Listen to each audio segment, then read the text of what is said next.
Celebrating 10 years of award-winning car talk, it's the In Real Time Car Show. Today coming to you from the monthly Tailpipes and Tacos Cruise In at the Loopy Tortilla Tex-Mex on the Grand Parkway in Katy, Texas. Just ahead, the car talk you want to hear, including Mr. Mars' car review. You'll want to stay tuned for that. Surprise. I'll be here. I'm not going to tell you what it is. I'll be here. Conrad has the events calendar. We'll have this week's Auto News headlines, and we'll have a couple guests here at Loopy's Cruise In, the Tailpipes and Tacos, all just ahead on today's In Real Time Car Show. Howdy, along with Mike out of this world, Mars, King Conrad DeLong. We need more Jeff Zekin, Yes, and we the do. fabulous David Ainsley. I'm Don Armstrong. Glad you could join us, Mr. Mars. You know, a couple of, I guess 2 months ago, something like that, we found this stunningly awesome car out there. It looked like a custom build, but we found out it was actually an Armaretta. Armaretta. Am I saying that right? Armaretta. And we're still getting comments on our Facebook page about some of the images we put up with that. But the owner of that, Ron Fernau, who is here, and is a little bunged up a little bit, but he's here. But this time he's got a 72 Mustang Convertible down there that he would like to tell us about. Ooh. It's a silver and black one around there. So tell us about it. Well, I've had two shoulder surgeries, and I was in the hospital probably 6 weeks ago. And in the hospital, you don't have a lot to do, so I went through the ads for cars, and I saw this 72 Mustang. You got to love that. Yeah, I said I got to have that. So it was in Dallas. So I called and we discussed it, and I drove up the day after I got out of surgery. Oh, gosh. And saw it and bought it. Nice. And then I had surgery 2 days ago, and I just had to bring it to the show here. It's a car that was built by students at a junior college kind of thing. Okay. And that car is as good on the bottom as it is on the top. So class project that they restored. Oh, God, it's gorgeous. I mean, there's nothing I would do to that. I want to know about the parts and pieces. What kind of chassis? What? The original chassis. It's an original chassis. 351 Cleveland. Okay. And they took it, they disassembled it, obviously, powder-coated the chassis. Oh, wow. And everything on this, it took them a year to build it. But class projects, it was perfect. Yeah, they didn't have a time, and probably to a degree didn't have a budget. Yep. Just do what they needed to do it right. Exactly. So C6 automatic, I'm assuming. Yes. Okay. I see it's got the scoops on the hood. Is it a Ram Air 351? Yes, Okay. supposedly. He's not sure. He hasn't owned it long enough to, and he's crippled, so he can't. I've driven it twice. Well, thank you for driving it out here to share it with us. But you were dying to come out here today, weren't you? Yeah, well, I just couldn't resist. Yeah, exactly. That's too pretty to keep in the garage. So no Marty report on it yet. No. But and that'll kind of answer a lot of the questions of the car, because Marty report, that's the organization that is the Mustang experts, and they certify content of Mustangs and build numbers and stuff. Yeah. So is that in the plan, is to get a Marty report on it, or Ultimately, not that big a deal? Ultimately, yes. When I get a little better recovered, then certainly. So what is the history on this car? Well, the car actually, I don't think they made a Mach 1 convertible in '72. So I think this is a car that they made as a Mach 1, as a class project. I mean, and everything in that thing is... It's a clone. Yes. Tribute car. Yes. Okay. Tribute car. Sorry. Sounds better than clone. But it's the same thing. Thank you. But I drove up, and somebody associated with the school had it. The idea is they sell it, and that gives them money for the next project. To fund the next project. Yeah. So I mean, do you know where the car came from? Who owned it before the school did? Texas car. It's a Texas car. Okay. I do not know the owner's name, but it's a Texas car. Okay. And you don't know whether or not he was the original owner or anything? No, I do not. Gotcha. Well, but that's okay, because those are the fun cars, actually. In Texas, for a couple of bucks, you can learn the whole history of the car through Department of Transportation. They can give you the ownership history of it. But beautiful car. It's now I don't know what they call it. It's a silver metallic, black stripe. Looks to be the brand new 351, so it's got the dual black stripes on it. It's a beautiful car. I didn't catch the interior color. It's gray and silver. Okay. But she's a pretty little beast. How did you find out about it? Just online? Yep. I was in the hospital, like I said, and there's nothing to do there, so I found it. Oh, my God.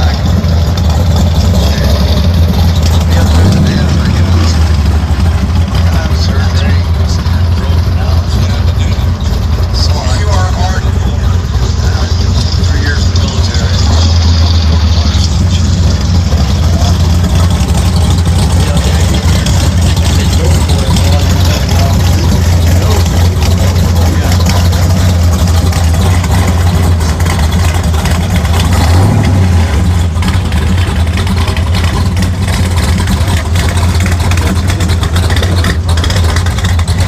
Added to the collection. Yeah. The next one you won't see for 2 years because it's a.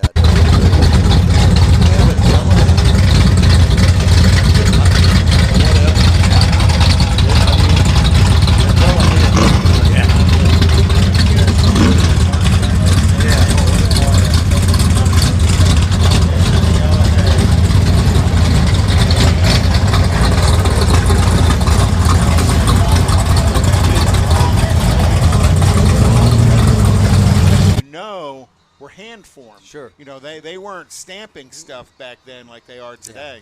Yeah, the launch is absolutely gorgeous. I know. That's what makes the car. Oh, yeah. Absolutely. And I just, every time, you rarely see one in person. Yeah. But the clone is the way to go. You can afford an original. Or who's going to put an original on the road? That's true. Yeah. Not unless you have $1 million plus. Well, I think there's been a Delaware, a couple of them for years, and Yes, there has been. Years because they're just breathtaking. Yeah. Who makes a kit? It's a company out of New Jersey. Okay. I think it's New Jersey. Yeah. The frame is made by another company. I think that's in South Carolina. So it is a hard chassis. It's Oh, not yeah. something that you can It's all tube. an existing car. It's all tube chassis. So what powertrain? I've got a 427. And they call me a coon ass because I've got a baby grand piano next to this engine in my house. And The of course, engine's in your house. oh God, yes, it's pretty. Come on, Conrad. You can't tell me that you never did that ever. It's in the bathtub. I've had drag slicks in my house, but never the Oh, engine. boy. Yeah. No, this engine is gorgeous. We built it 3 or 4 years ago, maybe 5 now. So you're looking for something to put the engine into. Yeah, I had a 67 Thunderbird 4-door. But once we tore it down, the rust condition was just not favorable to redoing. So it's a Ford 427. Mm-hmm. Oh, wow. Yep. So side oiler? Yep. Wow. How cool is that? Did you Yeah. get a chance to see the Marauder that was out there before? No, I have not. It's gone. There was a 64 64 Mercury Marauder with 427. 427 side oiler in it that was here. Yeah. We didn't get a chance to get him on the show, but what a collectible engine that is Sure. all by itself. So now I understand why you had it in your living room. Well, we rebuilt it, and talk about, it's Art Deco as any Oh, other yeah, car. yeah. Gorgeous car. Gorgeous What car. did a Delahaye originally have in it? Probably a 6-cylinder. Yeah. A straight I would, 6? I would assume an inline 6. Because this was a 36, 37 build. Yeah. Possibly an inline 8, but I'm not real sure. I don't know. Yeah. I don't I either. don't know. That's a sweet little ride there. Oh, it is. Lady Luck. It is is that a Model A body? I'd say it's probably about a 32 Model A. Channeled. To say the Chopped, least. channeled, Chopped. lowered. Yep. Yeah. Name all of it. You've been out here before. Oh, yes. What do you think of the mixture of cars that come to this? I like it. I mean, the show out at Lakewood, unless you're a high-end classic or something special, you're not going to get in the show. That's and that's all by Yeah. invitation, and Yep. and that is it's a completely different show than Yeah. this. This being a cruise-in. The one thing that I like about this particular show is the fact that there are brand new cars here, Yep. and there are cars like that 34 or whatever it was Yeah. that just rolled by here. Yep. So it's a whole different. It's all about loving cars Yeah. and being a car lover, right. and the collectability of some of these cars. Yeah. So, do you have the Delahaye yet?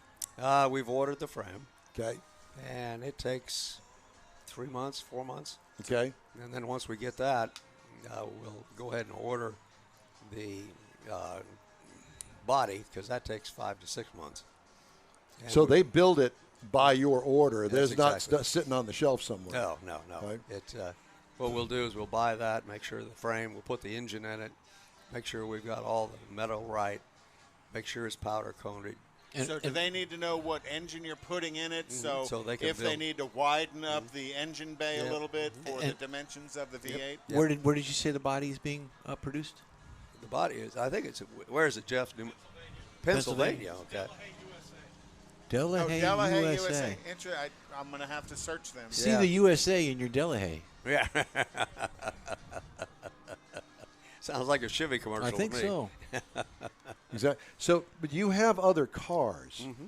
What are they? Well, right now I just have the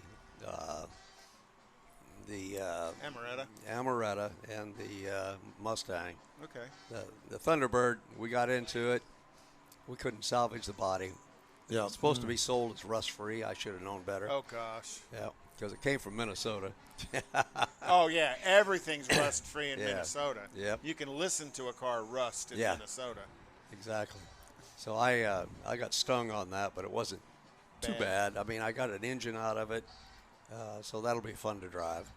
And you could probably parts and pieces it away if Yeah. you needed to. Yeah. But the engine's perfect, so we're ready to roll. Well, we're looking forward to seeing the Delahaye, and next time you come out here, hopefully we'll be able to talk to you about the chassis and the arrival of the chassis, and talk to you about ordering the body. Yep. And we'll work the progress with you. How's that? Great. That sounds super. We'll all be over to your house after the show. Yep. Oh, come on over. You got Well, enough beer? You got any beer there? Any beer? Hold this. What kind of question is that? Exactly. Yeah, we know the answer to that. Ron, thanks so much. Hey, we my really pleasure, appreciate guys. you Very much stopping for by. joining us again. Yeah, thank you. Have a good one. Okay, I wanted to right now talk to Mr. DeLong Uh-oh, about what'd I do? the events calendar. Okay. So, again, tonight, Nifty 50s up at Grogan's Mill in the Woodlands. The Kima car meet from 6 to 9 p.m. Next Saturday is Rudy's Barbecue on Highway 249 in Tomball. They're going to have what's called a Twilight Fire 'em Up show from 4 to 8 p.m. What? Which is, a little bit different. And the intent of that is trying to get away from the heat of the day. I'm like, well, I think if you want to get away from the heat of the day, you need to start at 8 p.m. and go a little bit longer. So is that like a cackle fest? Cackle Fest? Yeah. So Where is that? Rudy's Barbecue on Highway 249 in Tomball, just north of Spring Cypress. Okay. So you're going to go to North Park, turn around, and come back the other side. The 2021 Chevy Bolt. I had a story that I did earlier in this program, About the and I thermal want to events. and I want to kind of repeat that before we head into the car review, Mr. Mars. U.S. auto safety regulators on Wednesday urged about 50,000 owners of General Motors electric Chevy Bolt that were recalled last year to park outside now and away from your house and other structures after charging because of fire risks. And added that owners should not leave the vehicles charging overnight. The Bolt Electrics from 17 through 19 model years and were recalled for the potential of an unattended fire in the high voltage battery pack underneath the back seat's bottom cushion. So bring the Don't put the- marshmallows, Hershey bars, And don't put the kids in the back seat. and So graham crackers. This is 'cause an unattended fire versus an Intended fire. An intentional fire. An right? intentional or intended. Oh, God. Now, let's get our 2021 review of the Chevy Bolt. I'm ready Well, to. I'd be happy to do that. But let's give a I- point of separation here for when you send it in. Yeah, we have a little pause here, but my fat fingers, I did tell you 2021, but it's actually 2022. Is there My a bad. difference? Yeah, well, you got to This one wasn't recalled yet. more stuff to burn. Okay, back to that pause, so I got a Okay. place to edit it. Yeah, okay. So tell us about the so- 2022 Bolt. So we're talking about a small No, you're SUV. going to talk I'm about going it. to talk about a small SUV, and I consider it a hatch. Chevrolet doesn't refer to it as a hatchback, but to me, it's a compact hatch. Now, this car was first introduced in 2017, and it's the 2022. There is a Bolt EUV. You shouldn't confuse it because it is 6 inches longer, which adds more rear seat room, which the Bolt EV does need. Front seat's pretty good. Rear seat's not so much. But it does have the new EV nose, what I call it, because it doesn't really look like it's got a grille or anything up front. It's kind of flush. Several of them have that. It's got LED lighting all around, headlights, taillights, daytime running lights. It's got heated side mirrors. And it looks more like what the EVs are evolving into. And when you look at the latest ones that came out, it is rolling on some 17-inch aluminum wheels, and they're all pushed out at the corner. Because of the size of it, they push them out in the corner. That's how they get a little more leg room and a little more cargo room in it. Inside, we had some leather seating surfaces. The front seats were heated. We had a 10.2-inch screen where we found our My Chevrolet app. That's where all your convenience and your infotainment and all that stuff. Wireless charging, USB charger ports were in it, which was nice to have, but they only charge. Had the 8-inch gauge cluster. Now, in that gauge cluster is where you had the speedometer and stuff, but it had a lot of information about your charging, what you were charging, your discharge, how much you were using, regenerative braking. There was a lot of information in there, and it was kind of fun to watch. But Makes you a little anxious, doesn't it? yeah, it does. And I'll get to that. But it's behind the rear seat. Rear seats fold down. There is a false cargo floor. You put seats down, it's flush, but it opens up, and there's a lot of room to put cargo in there, and that's actually where the charge cord is stored. Had the Bose Audio 7-speaker sound system in it, so it was really sounded good inside this vehicle. Now, under the hood is it's got a 65 kilowatt battery. It's front-wheel drive. It's got a single motor. It's rated at 200 horsepower, 266 pound-feet. It's got the button shifting where you got to pull a lever, you're in drive, pull a lever, you're in reverse. That got used to that really quick. It looks really weird. But this car was surprisingly quick.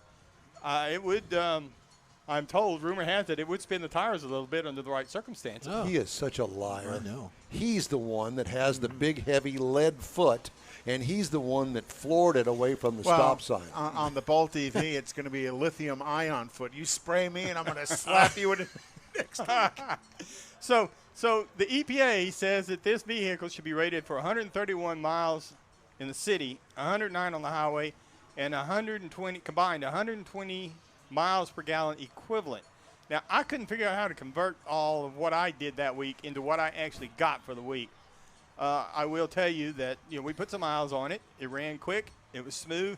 The thing I really didn't like about driving this car, once I kind of every week we got to adjust to what's going on, the tire noise. I mean, this is a quiet car, and you get out on the highway running at highway speeds. That's all you hear is this highway noise. Do you know why? Two reasons why. First off is there's no engine noise to shade the other noise you hear. But the other thing is most EVs or hybrid vehicles run what's called a high mileage tire. So they run a much harder compound on it, and they tend to be a little more narrow, trying to get better fuel economy out of it. Also, That's one of the notes I had, that I would like to have a little bit wider tire, a little more meat up front driving it. Well, Negatively impacts fuel economy. You also said you push the tires to the corners, too, and that's and an they are out influence there as in well. the corners. I will say that if you want to compare it to something, you might look at the Tesla Model 3, starts at about $39,900. The Nissan Leaf starts at $31,600. And even the Toyota Prius starts at $28,200. Now, you can get a base Chevrolet Bolt EV for $33,995. Now, we had the 2LT level, which is a couple of steps up in the trim in the Chevrolet house, and it started at $34,200. Now, price as tested, $36,165. And you can also get, I should note that is $5,400 cheaper than the 2021 model. Oh, wow. So they've actually gone cheaper? down. I couldn't tell you. I couldn't find anything about that. But they said they had gone down in price because of it. So that is my review of the 2022 Chevrolet Bolt EV. Now I'm going to tell you my story because I can edit right there. Okay. Yeah. So but tell you us don't about know, range anxiety. You do not know that Chevrolet is not listening to this broadcast right now. Well, then they can take a hint. And really, I'm hoping that Buzz Smith, Mr. EV Angeles, is listening, because here was the scenario. So on Thursday, they deliver the car, late Thursday. I get it, and I'm looking at it, and it says it's got, by the time I get it, it's got 198-mile range on it. Well, that can get me over here, but the problem is it won't Can't get me get back. Yeah. So it wasn't. And you can't leave it plugged in. Well, I didn't know that at the time. I read that story after I had it plugged in for 19 hours overnight. Oh, no. Anyway. The recall vehicles are not that one. Yeah. No, it's not. But it was just the idea. You're of it. assuming they changed it for 22, right? So I couldn't drive it over here because my concern was if I drove it over here, I would only going to be here 6 hours. Would that put enough charge in it to get me home? No. I didn't know. So I didn't take the chance. I got in the truck, and I drove the truck over here. Now, I will tell you that I did plug it in. And I did plug it in for 19 hours. Now, when I plugged it in, and I did learn that there's 2 different levels of charge, and I started with the low one. I kicked it up to the high one. So the low one said 40 hours to get it to full charge.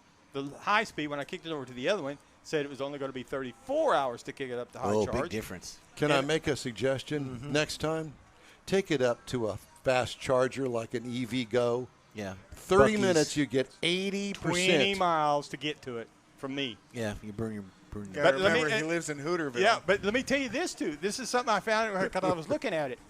Chevrolet says, in their documentation, Chevrolet says a 240-volt charger from you run it down, 0, and you want to full charge it, 7.5 hours on a 240.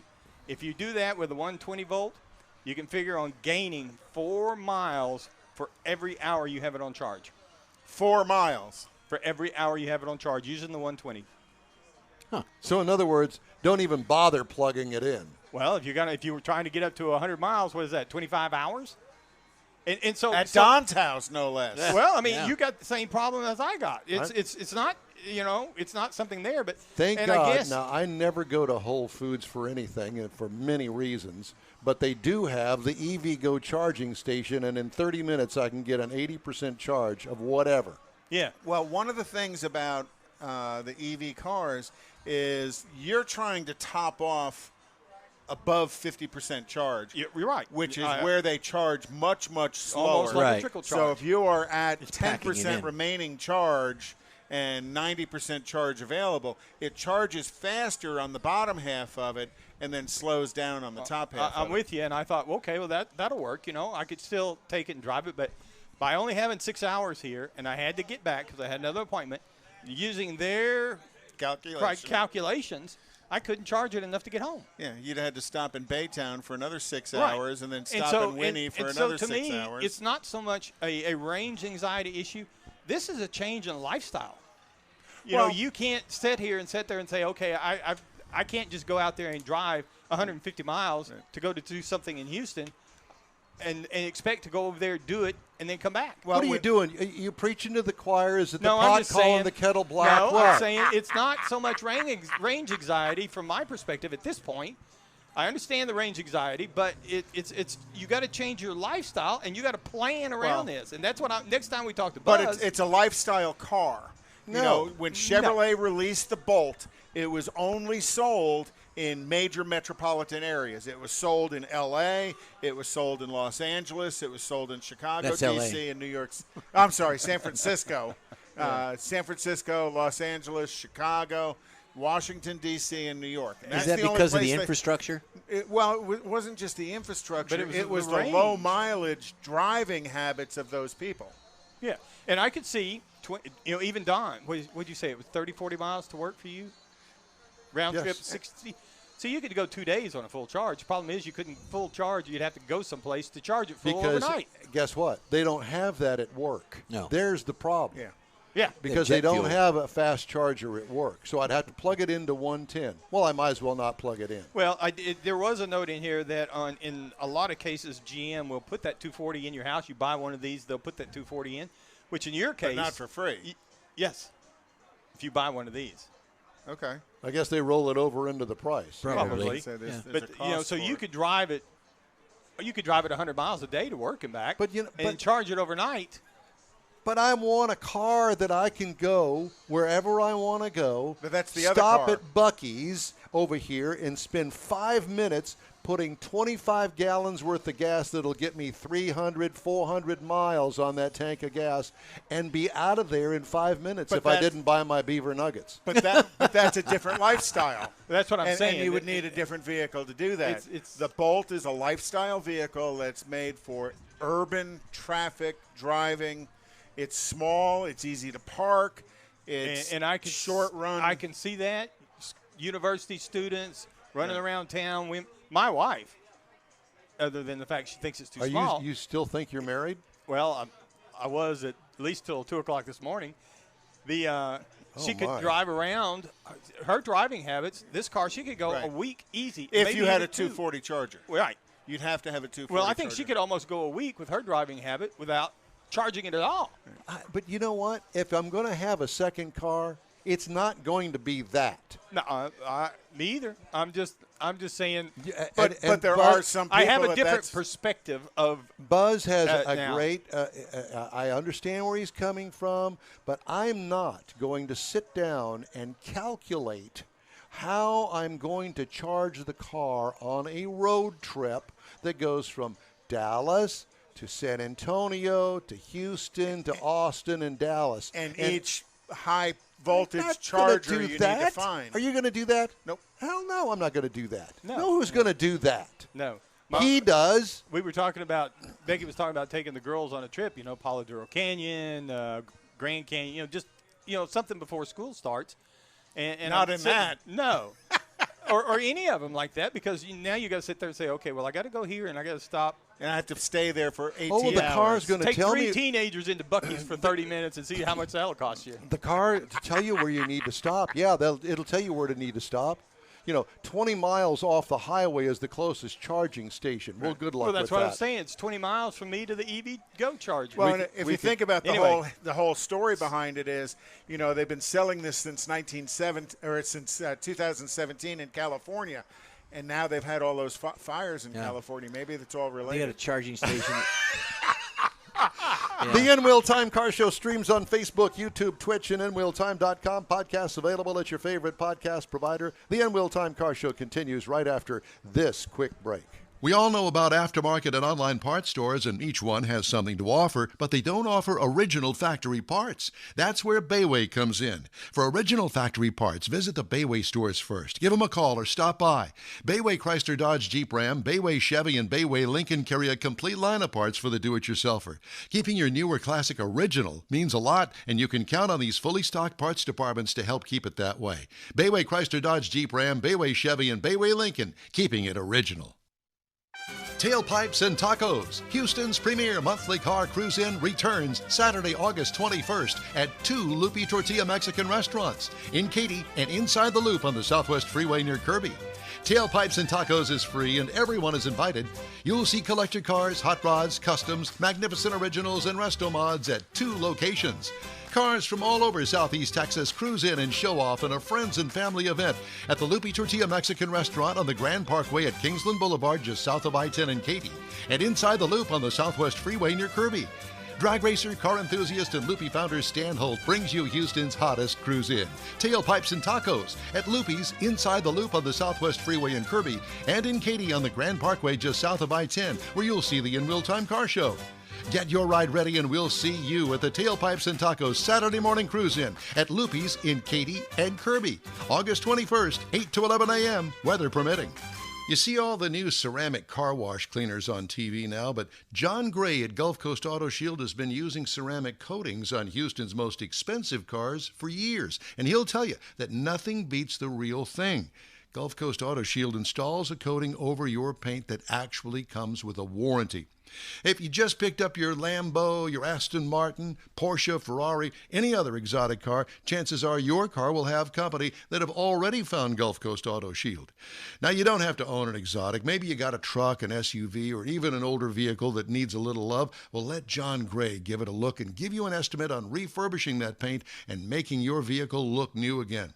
How about getting a gift certificate for the wife's birthday or anniversary from Gulf Coast Auto Shield and tell her, honey, I know you love your car, so why don't we get it looking new again? It'll be the best gift ever, one that she'll never forget.